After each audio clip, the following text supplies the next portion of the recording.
Liderança e poder. Os líderes nascem ou são criados? Olá! Nos últimos vídeos eu falei um pouquinho sobre a vida, a obra e a universalidade da produção de William Shakespeare.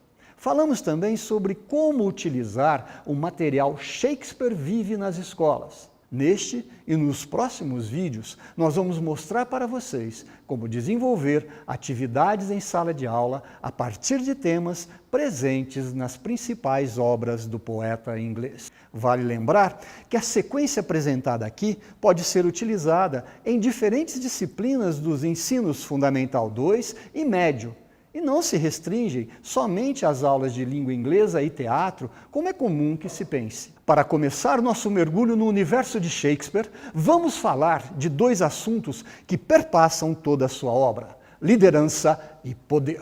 Nosso material usa como exemplo para liderança e poder duas excelentes peças, Henrique V e Júlio César. Em Henrique V, o rei precisa liderar um exército que já se encontra enfraquecido, um exército que já se encontra faminto na batalha de Azincourt. Os seus soldados não têm nenhuma motivação e o rei precisa animá-los para que ele vença essa última batalha. No discurso de São Crispim, o rei se iguala aos seus soldados, quando ele diz: nós poucos mais felizes, bando de irmãos. E essas palavras colocam no coração dos seus soldados a vontade de enfrentar um exército que é 5 vezes maior do que o dele.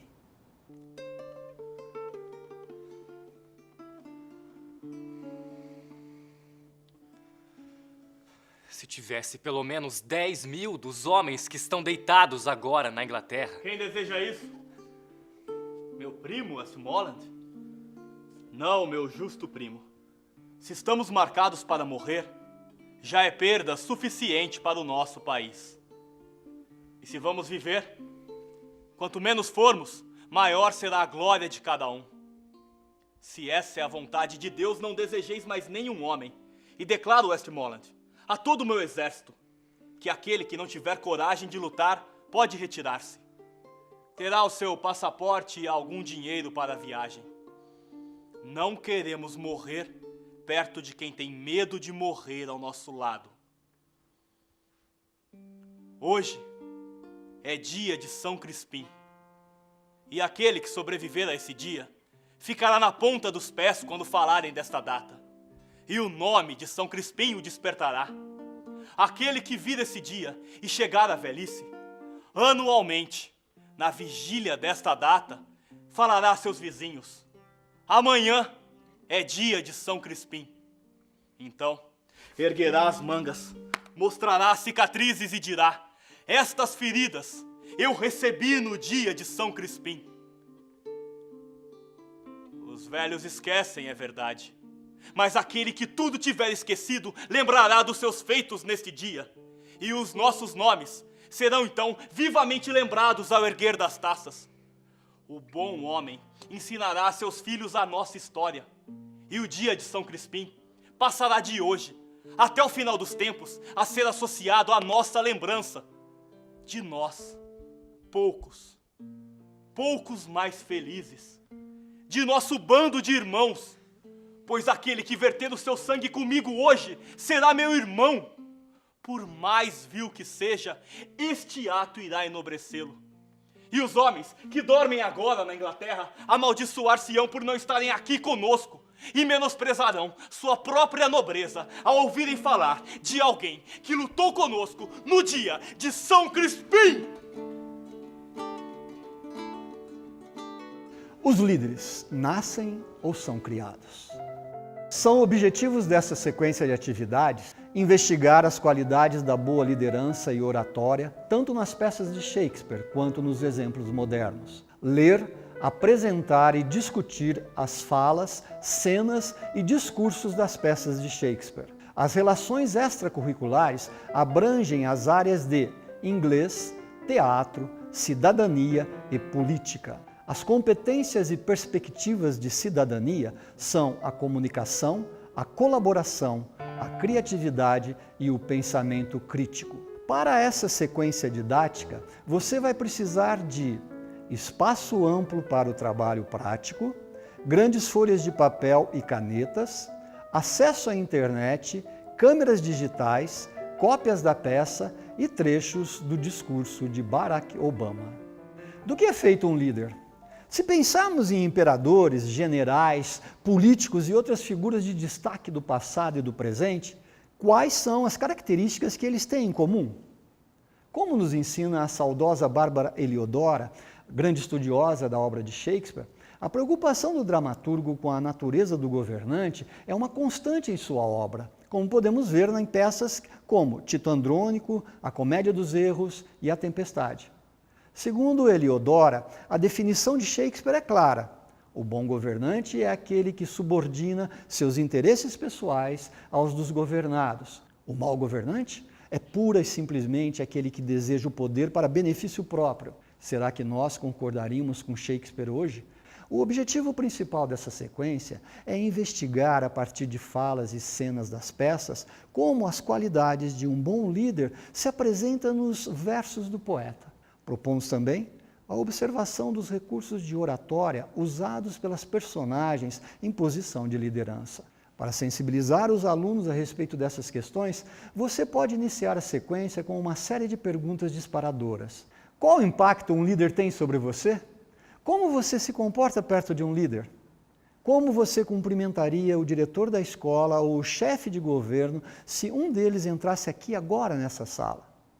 Após a discussão dessas questões, uma boa forma de abordar os diferentes estilos de liderança e influência é fazer um jogo teatral em que, a partir da escolha de um dos alunos como líder, o restante da sala se movimente em torno dele.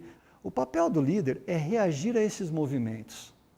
Pause o movimento e pergunte ao líder: que tipo de comportamento ele gostou? O que o irritou? A partir das respostas, estabeleça 3 novas regras para a sala. As regras podem ser, por exemplo, que o líder gosta que as pessoas se curvem a ele, não gosta que as pessoas cheguem muito perto ou toquem nele. Ao final do jogo, promova uma roda de conversa com todo o grupo. Reflita com os alunos sobre como se sentiram durante a atividade. Foi fácil descobrir do que o novo líder gostava? Como foi estar diante de alguém poderoso? E agora, nada como um bom mergulho nas obras do bardo para incentivar os alunos a pensar sobre o que acontece quando há mudança de governante e as cortes precisam se adaptar à nova liderança. Passagem de Ricardo II ou a parte 1 de Henrique IV são ótimos exemplos. Depois de passar por esses 2 exemplos, pergunte para a turma: quais são as qualidades de um bom líder? Como as impressões de um líder mudam com o tempo? Pela diversidade de tipos humanos que circulam por sua obra, Shakespeare nos apresenta diversos exemplos de bons e maus líderes. Macbeth, por exemplo, matou o rei para se tornar o novo governante. Henrique V, por sua vez, inspirou suas tropas a lutarem bravamente na batalha. Já Henrique IV tomou a coroa de um governante injusto e impopular. É importante ressaltar que a obra de Shakespeare está povoada de muitos outros exemplos. Sinta-se à vontade para adicionar passagens de outras peças e personagens. Neste ponto, é provável que alguns alunos já tenham notado algumas características presentes nos discursos apresentados. Chame a atenção para esse ponto perguntando: como os líderes usam a linguagem para persuadir as pessoas que os seguem?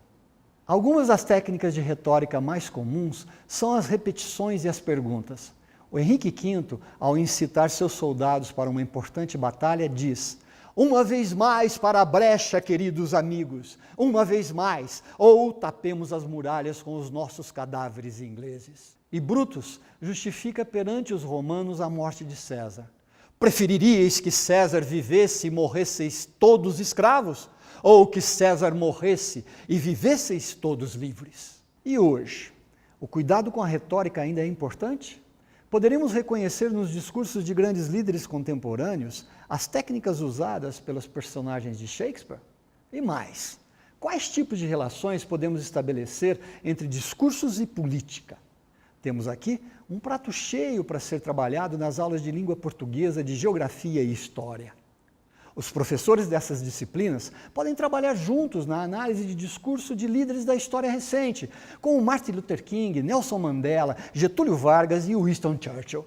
Você pode pedir aos alunos para identificar nesses discursos os recursos retóricos e de persuasão que perceberam na linguagem shakespeariana. Como e por que os discursos são persuasivos? Como podemos relacionar as habilidades de cada orador com as questões de contexto histórico e o momento político em que tais discursos foram proferidos? Diante de tudo que foi discutido, a turma já deve conseguir responder. Afinal, os líderes nascem ou são criados? Para terminar, que tal convidar a garotada para pôr a mão na massa? Peça para eles escreverem discursos usando as técnicas que aprenderam com essas atividades. Uma boa pedida pode ser desenvolver o roteiro de um videoclipe com o objetivo de provocar engajamento e ações para melhorar diferentes aspectos de sua escola ou comunidade. Bom, pessoal, nesse módulo, podemos perceber que, por mais que a forma de se comunicar varie de acordo com a época e a região, para cativar corações e mentes, um bom discurso deve ter as mesmas características das falas dos líderes retratados por Shakespeare. Na versão escrita do material Shakespeare Vive nas escolas, você vai encontrar uma série de atividades extras relacionadas ao tema dessa sequência. No próximo vídeo, o enredo mais universal da obra shakespeariana vai servir de pano de fundo para discutir questões de autoridade dentro dos relacionamentos familiares. E não esqueça de participar do nosso concurso cultural. Você tem até o dia 28 de outubro para nos mandar um vídeo de até 4 minutos respondendo à pergunta: por que Shakespeare continua atual? Os melhores vídeos serão premiados com uma viagem para o Reino Unido e vales presente. No site do British Council, você encontra mais informações. Acesse o regulamento completo do concurso na página www.shakespearehoje.com.br e participe!